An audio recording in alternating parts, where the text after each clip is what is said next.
All right, you guys, welcome. It's the Donovan Saadiq Show. I am Donovan Saadiq with my partner in crime, Demetra. Kaye.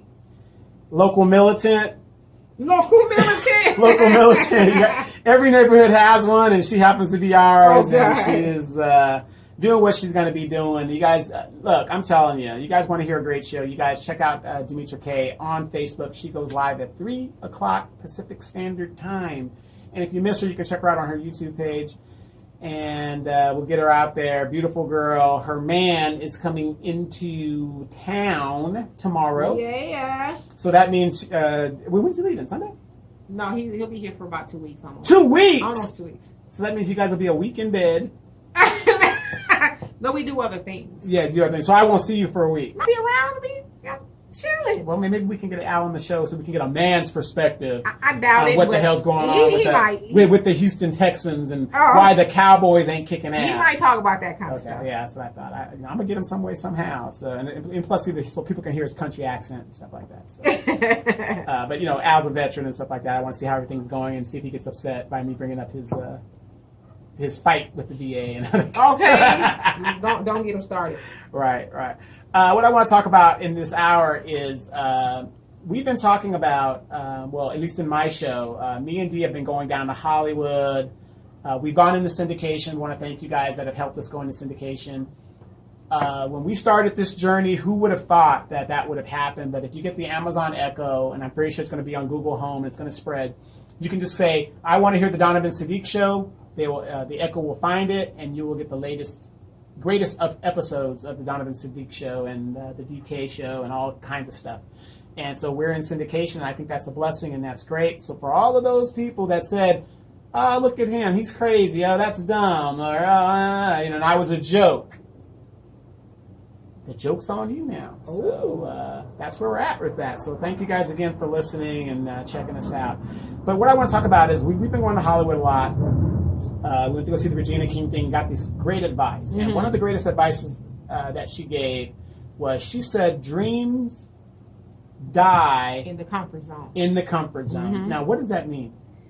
That basically means that, and that was one of the really, probably the only thing I took away from that. Okay. What that means is, a lot of times, everybody has a dream. Yes. Regardless of what it is, I dream to walk across the street butt naked. Okay. Yes. Everybody has a dream, but because people are so used to being comfortable and not going outside of the norm, mm-hmm. That's all it is, just a dream. And so it stays where it's at. It never comes to fruition. It never grows any legs or walks anywhere. It's just that. It's just something that ultimately turns into a regret. When you're older, you're rocking in your rocking chair, you're reminiscing. Mm-hmm. It's a regret. I wish I would have. Back when I was blah, blah, blah, I had a dream to do A, B, C, and D, but I didn't because, I didn't really want to do anything different. I just want to I want to be cool. And then you wonder why your dream hasn't gone out. The difference between the dreams and realities are the doers and the don'ts, or the people who don't. Everybody can have a dream. I mean, there's people I'm sure who dreamt of having a studio. Right. I'm gonna have a studio. I'm gonna have some podcasts and videos, but just kind of right now I'm gonna watch somebody else's shit on TV. I'm gonna do that. And then there's people like yourself who's like, not only do I have a dream, I'm gonna put it together piece by piece. So, I mean, I've literally watched your thing go from a camera. In fact, I watched a video yesterday. I don't know if you got it in your memories on Facebook. I probably did. Of when you interviewed me when we were campaigning. Yes, I remember that. That was just your video, your camera phone. And now you have all of this. Right. So that's the difference between people who dream and people who make it reality. Mm-hmm. So, the reason I'm bringing that up is because I want to share with everybody some of the wisdom that we've been getting mm-hmm. and what's going on. Because you have a lot of talented people in the Inland Empire. And, by the way, Eloise Reyes is kicking off a campaign mm-hmm. coming up. You guys know I got my start politically in the Inland Empire, and I am the Inland Empire Informer, or Tattletale, whatever you want to say it. And I supported Eloise Reyes. She's up for re-election, and I'm going to be supporting her again as well. And you got a call. Mm-hmm. They called Dee. They haven't called me yet. I did all the work. No, I'm joking. Yeah, I got a call from her husband. Hey, come on down. I was like, yeah. Yeah, yes, Eloise Reyes, she replaced Cheryl Brown in San Bernardino, and that was the best replacement, and I am very proud that I helped get rid of an unethical person. I thought the seat was for longer than 2 years. No. It just seemed like it was yesterday. Yeah, like we were still out there doing and covering her. So this is coming up in June or November? It'll be, the election starts, well, the season starts in November. All the races start in November. So every 2 years. Because remember, the Assembly is California's Congress. Right. So every 2 years. And if you're a senator, it's a little long. I think it's a 4-year term versus the 2. So you got 2 years. But I support Eloise Reyes. I've been with you when you were down there. And I remember we went. It seemed like we were the only black people there. You know there's going to be some black people that say you're a coon, right? Of course. And guess what? Is that what coons say? Is that how they sound? If they don't sound like that, I just invented it. That's right. That's right. That's right. And if cooning means supporting somebody who's going to represent the people that voted for her, call me a coon. Coon on. Cooning on. There it is. There it is. You know what I mean? Stand up for what's right. If you're gonna down me, hey, I stood up for what I believe what was right. And I'm going to continue to do that. Well, I mean, to your point too, there's a lot of people who think just because you're a woman or just because you're black, you should automatically be voted for. Now, I will admit, I did vote for Obama because he was black. In addition to, he was talking about some good stuff, mostly because he was black. I'm not going to lie about that. That's human nature. But being the first, one, yeah. Yeah, but I think a lot of times that gets skewed. Yeah, because I should vote for you because you're black. But now, as Dr. Claude Anderson would tell us to do, when these black politicians or wannabe black politicians come to you and say, I need your vote so I can be the first black, blah, blah, blah. All right, I'll think about it. However, when are you going to go and take your ass to City Hall or Congress or Washington and do for black people? Right. Again. Because we know when you get over there, you're going to talk about, well, I'm the not this congressman time. of everybody. Yeah. My next term. My next thing. Right. I didn't come up here for just black people. Right. And, I know this isn't the hot seat. I'll be doing the hot seat later on today. But that's a prime example of Corey Jackson, who happens to be a friend of mine. But just because you're a black man, do not sit there and think I'm going to vote for you because you're black. It's been 4 years, Corey, and we hadn't heard hide nor hair of you, but now all of a sudden you want to run. It's 4 years. It's went by so gosh. Yeah, it's been 4 years. We've been involved in this just bullshit for 4 years. That is crazy to me. But yeah, I mean, I was just a pup. I would be more reluctant than. This is probably where I get called a coon, but I don't care. I would be very reluctant to vote for somebody black over somebody white because I know what white people gonna go do. Right. They're gonna go take care of their own interests, which you expect them to do. And I always say that it is better to deal with the devil you know versus the devil you don't. Well, black people sometimes are worse because they lie to you like white people do, except for. You as a black person who is going to take a seat, perhaps you should be taking the best interest of your community there. There should be no shame in doing that. And I'm not saying doing all your job for black people, but predominantly, you should have the interest of your people, but they're not going to do that. Right. They're going to use you, get up there, and then give you that whole song and dance. Which is why I am not an Obama supporter. I mean, yes, first black president, I'm proud of that. I understand why he was put there. I know the real deal where a lot of you people just don't know what's going on. The economy was in mass disarray. Occupy Wall Street was all over the country. People were ready to riot. And so what they did, they said, look, we're going to put a black face to quell these people. And guess what? The minute that they did, and they told Hillary to stand down, we've been looking at Obama like this, like, okay, what's he going to do? What's he going to do? And that's how he did it. And then he gets in there, didn't do a damn thing for black people, but he did the gay and lesbian community, the Wall Street people. DACA. He did the white people by making the Bush tax cuts permanent. DACA. He did it for everybody else but his own people. Yeah. And that's a fact. So, it's a fact. No, I'm not a big Obama. Now, I'm not saying supporter, but, I don't praise Obama. I don't bash him either. Right. So I'm not going to do that. But no. Did he do anything for my people? No, he didn't. So, but given the circumstances, it was kind of hard for him when, number one, the Democrats as well as the Republicans obstructed him. A lot of people don't even realize that. They obstructed him. The Democrats went along with it. Because we do so many shows in one day. This is a Donovan Saadiq show, yes, right? Of course, okay, so of course. I'm going to just ask you some questions. I know you probably talk about this later on the hot seat. Yes. So there are a few black candidates that are running for a few things here and there. Specifically, you have an Aja Smith who is challenging Mark Takano. Yes. What is your opinion on all of that? I mean, I know sometimes you probably rather not say and that's fine if you don't want to. Right. But what's your overall opinion? I mean, as a political analyst, I have to, tell it the way I see it. And Aja's a good friend of mine. We sat in those tents. We knocked on those doors. I think that she would be a great representative. Why? For the simple fact that she understands the issues, and I'm looking at it from a resident's standpoint. If I had a person in Congress that lives in my city for what the corruption that's going on in this city, I have an ally that's going to help us get rid of the corruption in the city. So I'm looking at it from that aspect of it.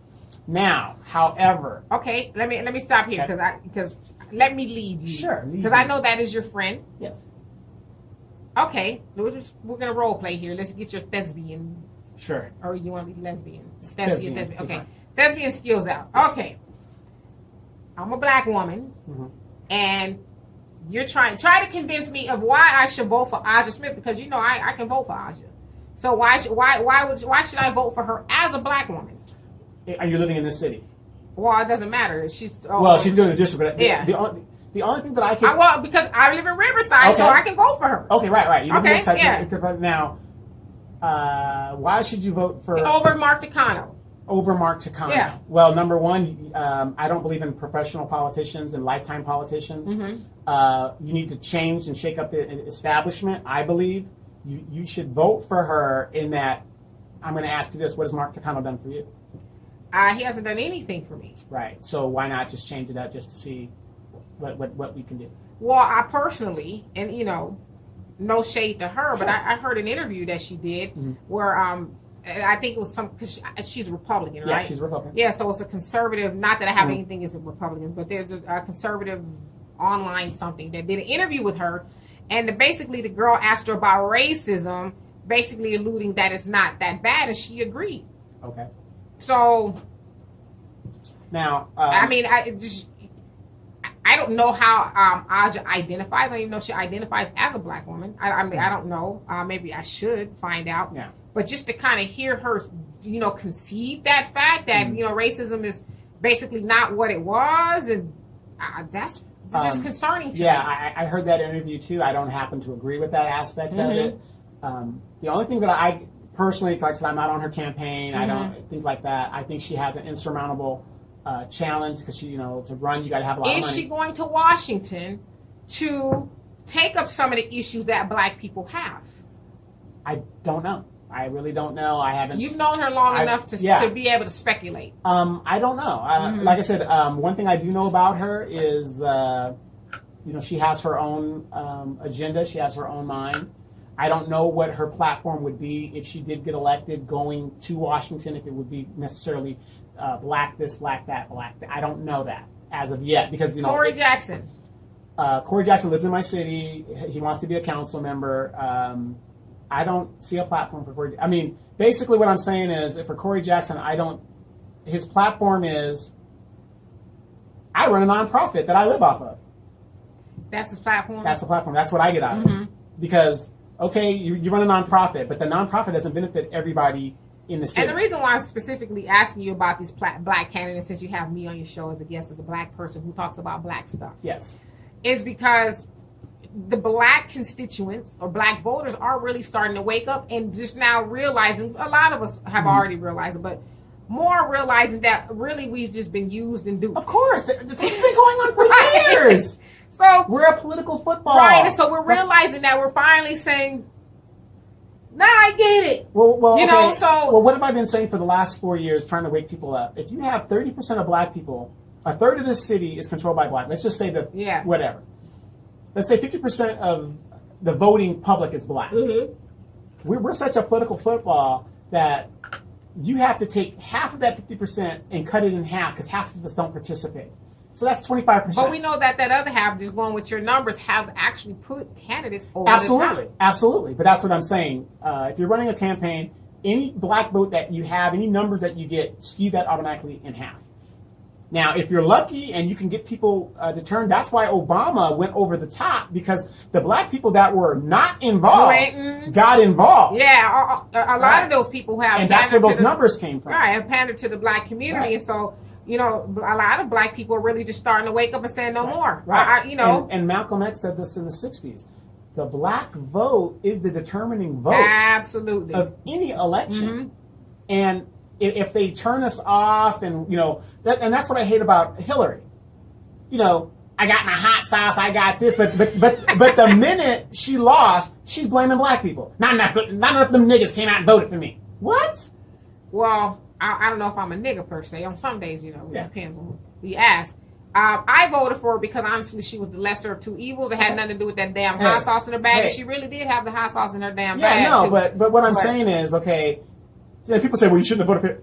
If that's your only option at that point, I don't blame anybody if you voted for Hillary and not Trump. I don't blame you, because there wasn't really much option. Now, me, I voted for Gary Johnson because I could not vote for Hillary. Why not Jill Stein?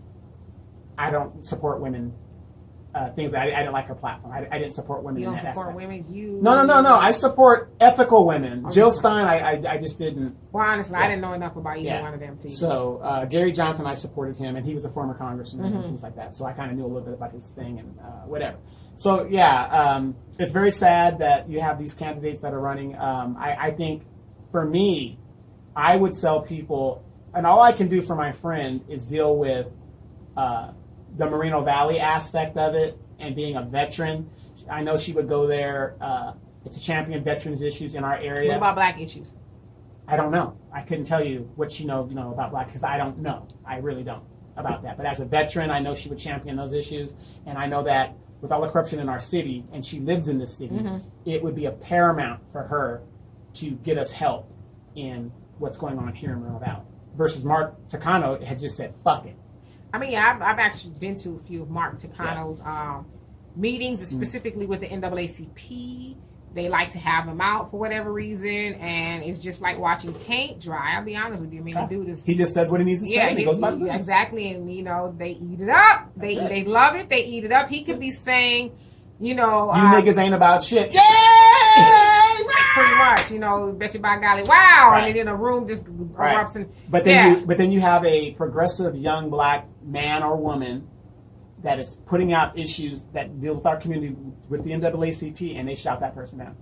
Yeah, just not going to happen. And ask him to leave or whatever. Yeah, because you're going against the status quo. Right, exactly. And no shade to the NAACP. I give them plenty of shade. Fuck y'all. You haven't done nothing for black people, but go ahead. Okay.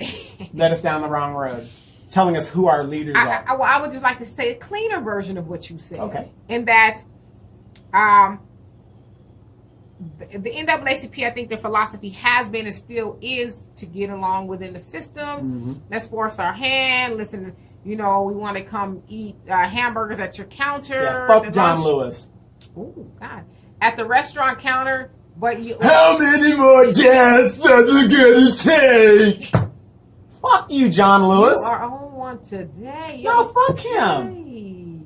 That 1963 handkerchief head bullshit does not play. You black congressmen and all you motherfucking so-called leaders are so fucking silent when niggas are being shot in the street and you go in there, do your photo ops and stuff like that. Sit your old ass Uncle Remus ass, Uncle Ruckus ass down. I had to update that so the kids that are listening that wouldn't understand what an Uncle Ruckus is versus Uncle Remus. Remember Song of the South and Disney, one of the most racist cartoons they ever had, Uncle Remus? Happy nigga. I'll just try to eat. Yeah. But John Lewis, I'm sorry, that's what's wrong with us politically, because these niggas remain silent. You got a black caucus. Niggas are being shot down in the streets. And these niggas act like they are so fucking helpless, but let DACA, they're all running around. Oh, we got to do that. We're going to. Yeah, and those organizations before you went off. So I didn't go off. I'm very calm. I just think, I think that, I'm trying to be, because I know a lot of people. Make it plain, sister. Make it plain, sister.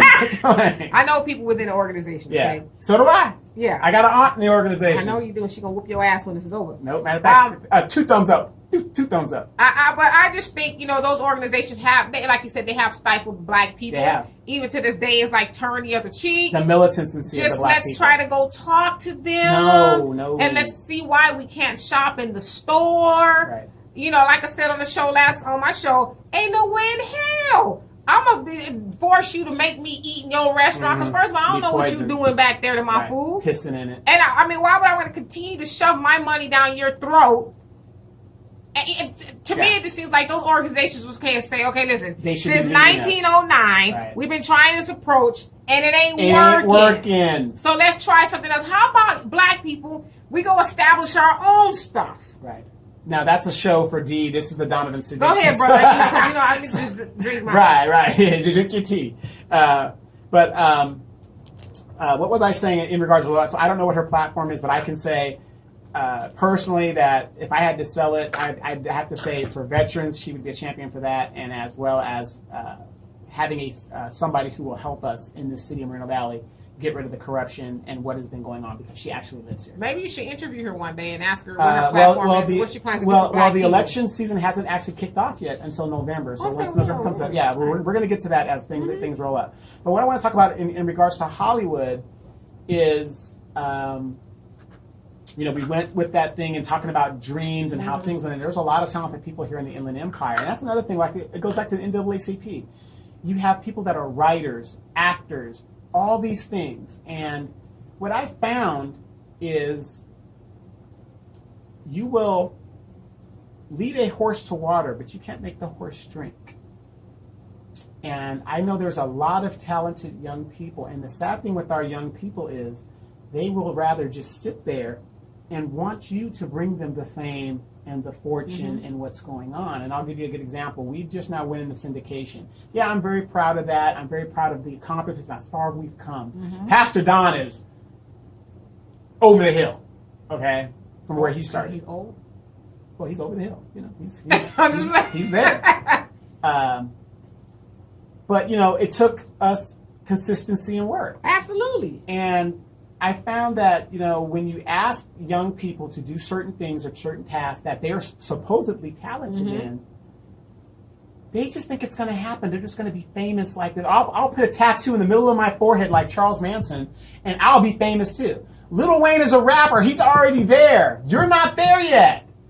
So he probably can show up to the local Piggly Wiggly with his look for a job with all over your face. Exactly. So it's like, they got to understand where their thing is. Now, we're not all that and whatever the deal is. Yes, we are. Well, what I'm saying is we're not, starstruck in that aspect. I called you the other day and I was going through my address book and I was, finding Oprah's number in there, and I was finding Spike Lee, John Singleton, O'Shea Jackson, my good friend that kicked me out of NWA back in the day when, we were down there DJing. Because you was taking over the group. No, I wasn't taking over the group. He was I don't want to be called niggers with attitude. Right, yeah. Well, the military called me. I had to go do my thing, but so I had to leave the group early. But with Arabian Prince, we had to leave early. So it happens. It happens. So, but I'm going through this book and I'm going through all these things like that. And, some of these numbers work and some of them don't. So you never know who you're going to meet and come across that could maybe help you get these things like that. So I like to write. I'm a thespian. I really like to act. I like to do a lot of producing. I like to do stuff behind the scenes. And so I'm working toward that goal of just getting it out there and just, do I want to be famous? No, not necessarily, but I like to make people famous. Basically what we do on this show and on your show and other shows, notice that I'm always on the show. Yeah. Because like Dr. Dre or somebody else, it's like, I want people to know that, okay, well, who's that guy? Why is he always on the... Well, one thing I would say about you, and I say this to a lot of people about you, is that... That nigga crazy. No, that is most definitely, okay? Did you hear him go off the other day? Most definitely, your ass is touched 5150. But I will say this, you are most definitely a go-getter. There's not a whole lot of things... you're not afraid to just get out there. Get out there, let's go. It's like... This lady, I can't remember her name, she has this thing that says it's a 5-second rule. That if you don't do it within the 5 seconds that you have the chance to make the decision, more than likely you're not going to do it. Right. And so you're one of those type of people who are just like, okay, this is what we need to do. Come on, let's go. Let's go now. And you don't have a problem, or you're not afraid to be successful. I'm not afraid to fail either. True. Because a lot of people will get out there and say, oh, I want to do this, I want to do that. But, yeah, you know, they might laugh at me or they might not like it. I mean, hell, people say stuff about me and you all day long. All day long. Damn, if that's all it takes to deter your dreams, and it wasn't really your dream in the first place. And I bring that up as a simple fact that this. Dee had her show, and I saw her show, and I saw her message of what she's doing. And the Regina King thing, you know, had happened, whatever it is, and I'm thinking, you know what? Here's Dee with this show. It's a different type of show where she's saying what she wants to say, and she's talking about black unity and things that you don't hear. And I said, well, Dee, you know, you're doing a live, but the only people that see the live is my friends, your friends that are on the thing, and yeah, if they share it or something like that. And when I shared it and stuff like that, because people would say, well, you know, where can I listen to her show? And I said, well, yeah, you know. And so I was asking her for weeks, hey, you know. Well, longer than that even. Yeah, longer than that. It was probably almost a year. Yeah, I was like, first asked me, hey, let's connect that with the podcast. Yeah. That way you could do, you know, put it like this. I don't want to put too much work on her. So what I'm saying is, all you got to do is connect it to the podcast. You're already doing that anyway. It's just getting your message out in a broader sense. Right. And so we finally did that. And it kind of made sense to what we were doing because, again, who knows where it leads, but the point is that message of what you're doing is going to affect somebody somewhere. Well, it also speaks to the whole comfort zone thing, too, because honestly, I was comfortable in my room. Right. You know, I get dressed in my room, and I set the tripod up. Yeah, what you guys don't know is Dee used to do the show, and she was just in her thong. All you saw was up not all the time. Right. But yeah, just wanted it to breathe. I was comfortable there. Right. And so when you would come to me, I'm like, well, yeah, okay, maybe one day I'll do it. And I actually had the conversation with my daughter. She's like, what are you waiting on? Yeah. Why do you keep making excuses? Right. You say you want to do A, B, you know what? Enough said. Enough said. So it was confirmation on top of what, like you said, I think we had already did it a week or two when we saw Regina, but that was just more confirmation. And what I'm saying is that what she said was so pivotal because it just makes sense. If you're in your comfort zone, you know, I'm making my little $20 or whatever it is, you know, you got to dream and just dream big and put it out there and go for it because you never know where it's going to lead. And now we're in syndication. I'm very sure people in Chicago, Houston, you know, they're going to listen. You know, Al shares it, people share it, and that message just gets out wider and wider because as long as you stayed in your bedroom, that revolution that you want to start is only going to stay within your group of friends list, period. But I mean, and that's, you know, kind of can stretch into other things. The revolution, your personal revolution, I actually like that. Your personal revolution, well, I mean, I guess it should be personal to some degree, but if you have an interest in sharing it with other people, you are going to have to step outside of your comfort zone because I can't remember what it was. Some comedian used to make a joke about people, maybe it was Robin Harris, who would say, talk about how people wanted a job, and they talk about, you know, what you think the job is going to come knock on the door talking about, hi, I'm a job. Yeah, I'm a job. Yeah, you got to go out there and go do it. But a lot of people, as you said, especially the younger ones, they're just, I just want it to be given to me. Right. And there's so many talented people. And I'm using a good example. You know, I don't know how much kicking and dragging I got to do. I now have contracted somebody to write for me. Just write an outline.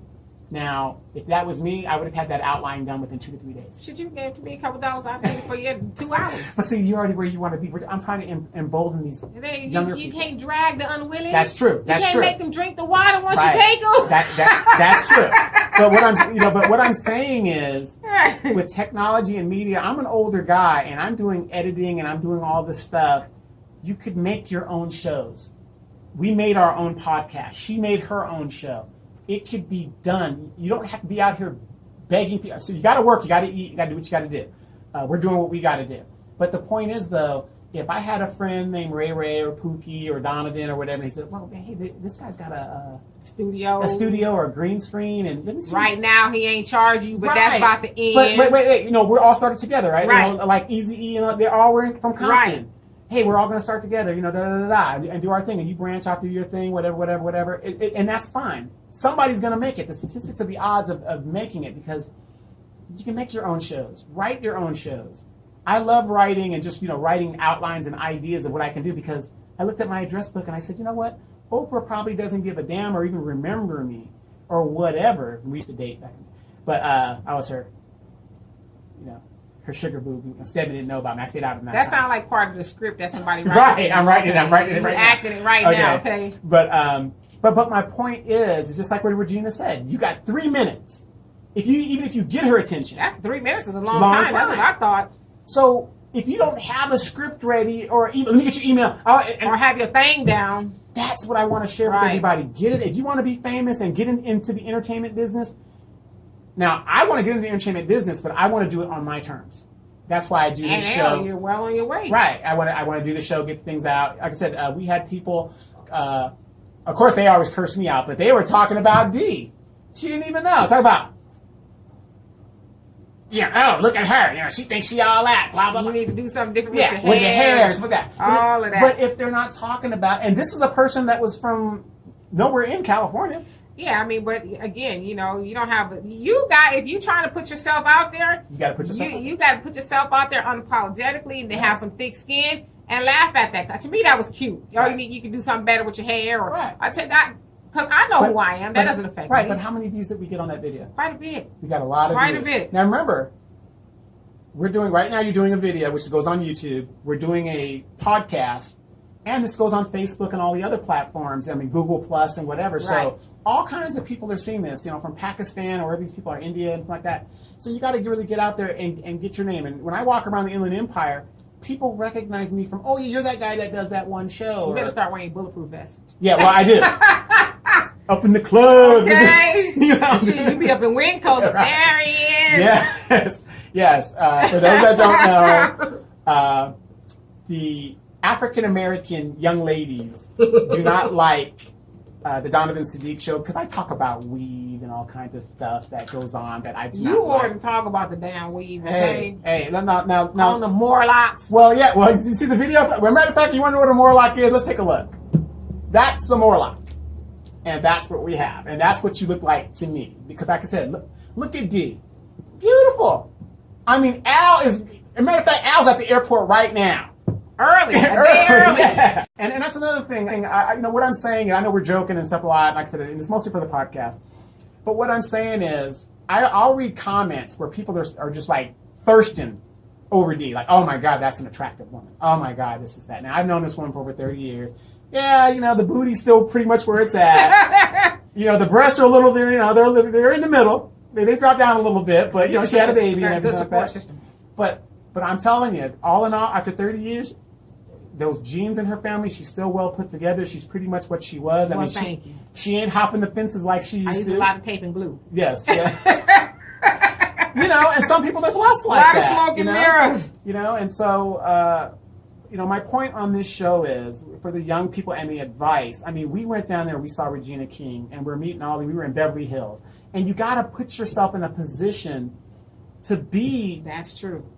To meet these people and to experience these people and see different things and what people are doing. You just can't sit up here in Moreno Valley and say, well, I'm just going to sit here and wait. Remember that album Ice Cube had? Ice Cube would be like, that's when he was with the Nation of Islam. Mm-hmm. You know, he supported Nation of Islam. He was like, what are you doing? I'm waiting, sitting here waiting for Jesus. Yeah. Well, since she's sitting here waiting for Jesus, you're going to need that car? Right. No, won't need it. And that's what a lot of people do. But if you think about it, too, in this day and age of Hollywood and stardom, nowadays you just got to do is drop a sex tape. That's it. You know, I mean, but nobody wants to see no black folk. Kardashian clan. Well, the Montana Fishburne tried that, and it didn't really work out too well for her. Well, she's a sister. Yeah, you know. Yeah, nobody wants. Yeah. You can get Ebony Street Hookers. You know, oh my God, the $3.99 DVD. You know, you can get that anywhere. Ebony Street. Yeah, you can get that anywhere. Just go to one of the bookstores. $3.99. Ebony Street Hookers. And it's sad. In our community, you know, we talked in the last show how our young ladies are out there doing things. We talked about Kanika Jenkins, where I think that a lot of what she did was that she was being introduced to the game, what they call it, the game of prostitution, which they now are calling human trafficking. And I think they were going to make her or to your other theory, maybe she was a sugar baby. Yeah, sugar baby or something like that. Getting on with these sugar daddies. But what I'm saying is, you could make... I mean, I've been watching these shows. These shows are garbage. And if they're making these shows and writing these shows like that, I know a lot of you young people out there that are writing stuff and, you know, your lyrics or whatever you're doing, you're not going to be found sitting in your damn dresser drawer Right. Yeah, well. You got to get out there and submit. What you think about it, though? Now compared to when we were coming up. There's so many avenues. Yeah, I mean, you could just email it. You could go viral just by putting a video out there. And I went viral once or twice. Right, but, you know. Right. Yeah, I saw that one. Mom's no. You lying. No. But yeah, it's so easy nowadays. Yeah. I mean, it could be a fluke and you go viral, and there's just these two dudes. They went to Poly High School. I forget the premise, but the tagline was "Damn Daniel," and the two friends ended up on. I guess when he would do something, his friend would be like, "Damn Daniel," ended up on Ellen. It has to do with the bands. I saw that one. The bands gave him, lifetime supply of shoes and endorsements. All for some damn Daniel. Right. But what I'm saying is there's a lot of people with a lot of talent out there, and I'm not saying I'm inspired to do it, but like I said, I'm seeing a lot of doors open where people are saying, hey, why don't you do this, or why can't you do that? Can you write this for me? Can you do this for me? Mm-hmm. Now, I'm not in a point where I want to be famous like that, because I know I don't want to be the hoe. I want to be the pimp.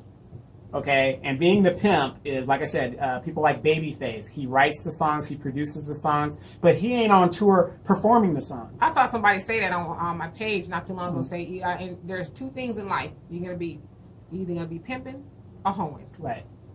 I want to be pimping.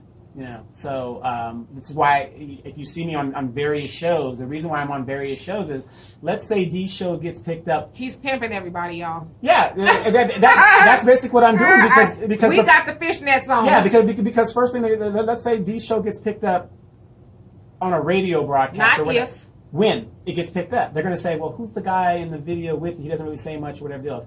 Oh, that guy produces the show. Oh, okay, well, what kind of producer is that? Unless I do a Diana Ross on you. I don't know that Negro. Right. Let me tell you something, and don't you ever forget it.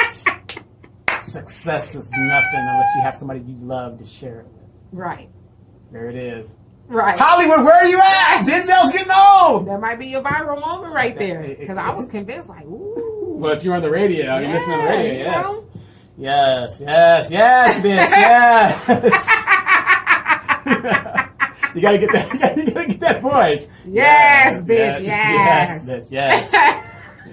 So, but like I said, there's a lot of stuff out there, and like I said, I'm just telling you, your dreams are not gonna happen if you're just sitting on your ass smoking weed and watching TV and playing PlayStation all day. You got to get out there and make it happen.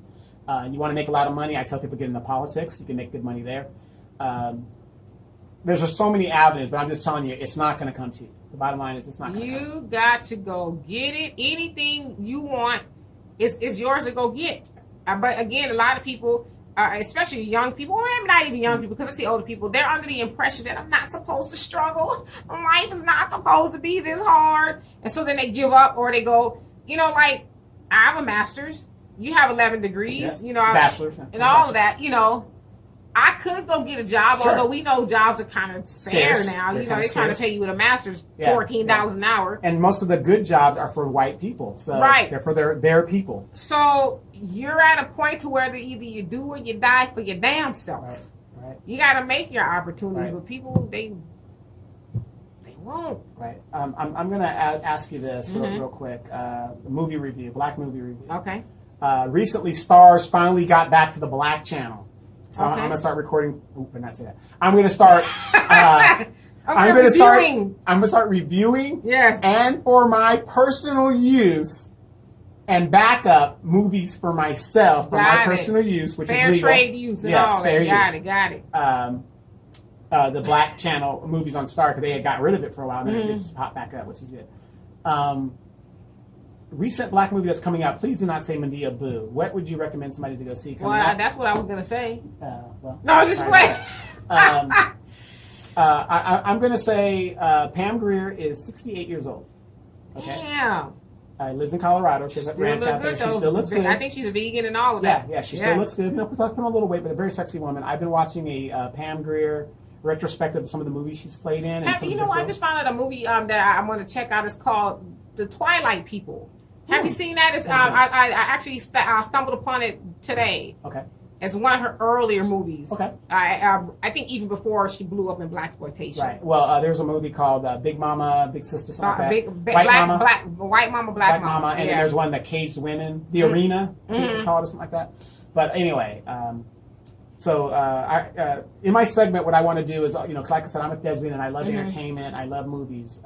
I've always said I want it to be, and it's going to end soon. It's called Star Trek Continues, and I put the video out on my Facebook page where they're doing Where No Man Has Gone before, and basically that was the first time William Shatner was on Star Trek. It was the pilot of Star Trek. So they kind of continued this where they kind of went to a second part.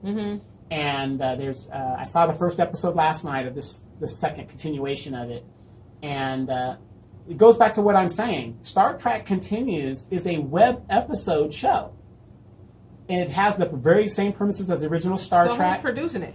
It's a guy named Vix Magnon and stuff. It's basically fandom type stuff, and you can do it yourself. And it's a very popular thing. It was done with funds that are donated by people, GoFundMe. And that's actually pretty big. The fandom, the fandom stuff, and so you can do these things. And the writing on that show is really good. And what I'm looking for, and I'm going to give this out, is if you're a Trekkie like myself, I want to write a backstory for the Admiral Cartwright character, which was played by what's his name from To Kill a Mockingbird. He was the black guy that was on trial. I know who you're talking about. You know what I'm talking about. But very excellent. I don't know why William. But he was a very excellent actor, awesome guy. Very African looking, black looking. Yeah. Mandingo. Yeah, Mandingo looking, very very good actor. Brock Peters. Yeah. Brock Peters. Got it. Brock Peters was his name, and I wanted to get a backstory to how he became admiral. See, so now I could actually write a series for myself just based on that character, and using green screen and all the technology. Yeah. I can make my own web episode, and maybe it might even get picked up. Do you need somebody to play Ura? Well, I won't have a Ura because remember, this guy's older than that. Because I could dust it off. No, that's what I'm saying. I could bring you in and be like, you can play my mom. Oh. No, there's no. I'm just messing with you. Or we could do a Black Roots in Space. Remember on Mommy Dearest? When Joan Crawford took over her daughter's part when she was sick, and she oh god, that would be the damn cue cards are too low. Damn it! But the point is, you got to put it out there. Like I said, what if my acting sucks, but my writing is good for the show? And that's my premise that I want to put out there for young people and people that want to write. And so that's what I want to do. I'm going to start writing a backstory on that, and maybe even some other stories because your mother was a writer. Yes, and some of us got it from her. We got Deanna's writing. Right, she's writing and things like that. And and that's something that I'm looking at. Short episodes that we can put up. And we can find actors to do acting right here in the Inland Empire and just start doing our own things and get funding for it. And so anything's possible if you dream big enough, but you can't dream. Your dreams are going to die in your comfort zone. Absolutely. So, you guys think about that. A lot of stuff. Again, thank you, Dee, for coming on the show. DK, 3 o'clock Pacific Standard Time. She is on Facebook Live on Sundays. And when she's live, she also has a YouTube channel, Demetra Kaye. Check it out. And she also has her own podcast, The Demetra Kaye Show, where she talks about black militant taking over, Pam Grier kicking you in the face if you like it or not. Razor blades and an afro. That's it. So when you hear her, like when they talk about Foxy Brown and Jackie Brown, they're talking about DK, and she's she ain't taking no shit. She's telling it the way it is. And I don't even care about the names.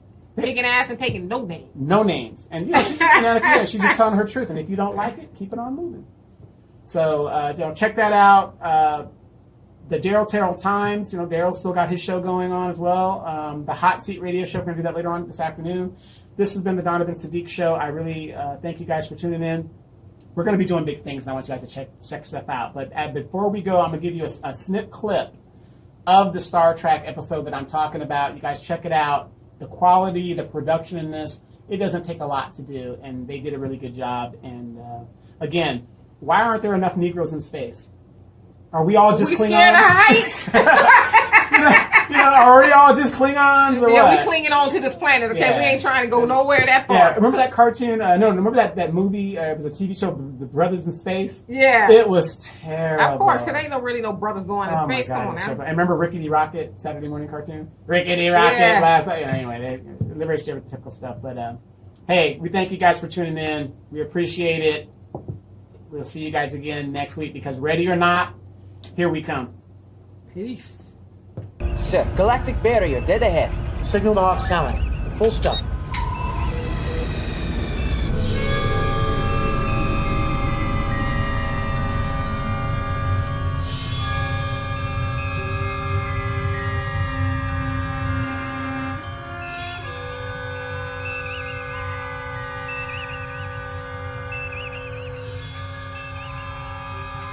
As before, sensors and deflectors yield inexplicable readings. Charvanek to Enterprise. She's fiercely beautiful, isn't she? Indeed she is. And deadly. Sir, we're picking up a vessel at the barrier. Full mag.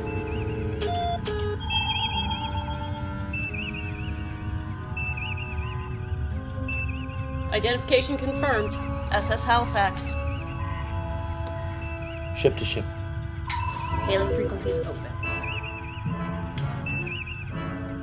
This is Captain James Kirk of the Starship Enterprise. We are here to render aid. I understand that you have grievances, and we offer our services as go-betweens with Starfleet Command. But it is crucial that you do not enter the barrier. Please reply.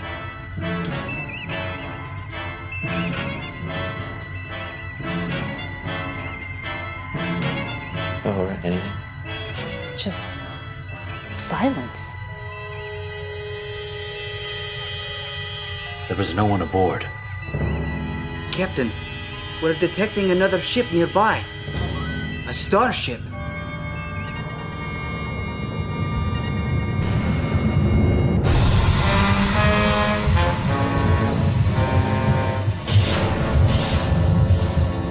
Scanning. It is the Congo, sir. We are receiving anomalous readings. Specify. It would appear there are only about 24 life forms aboard. I've tied into the Congo's bridge, Captain. Put it on screen.